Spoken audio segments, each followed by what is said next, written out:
Stevens and RIT. And why I want to talk about this game is because we're looking at like opponents here. Stevens, let me see here. Okay, so the Gulls have already the Gulls. Salisbury has already played Stevens and beat them 15-5 a couple weeks ago. So as people who know, RIT won the D3 National Championship last year in dramatic fashion over Salisbury. I still want to call them Salisbury State.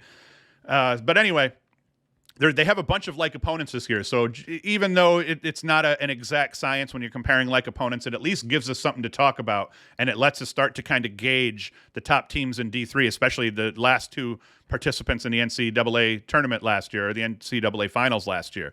So you can't rely too much on it, like I said, but what we're going to see here is RIT already beat York 16-9. Salisbury is going to play York this weekend, so that's going to be a like opponent. So we'll have Stevens to compare the two against, and then York to compare the two against after this weekend is over.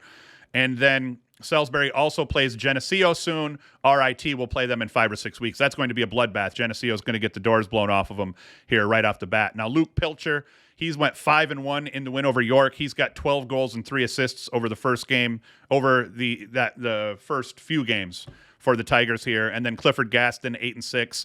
Quinn Commandant and Ryan Barnable, both 5-5. So RIT, they're going to be able to fill it up. They're going to beat Stevens here. They could end up beating Stevens by a margin, in the area of 15-5. But at the D3 level, you'd be surprised, especially they play a lot of weekday games, and you sometimes see some unexpected results. I don't expect for RIT to lose, but I'm just saying we might end up seeing a closer game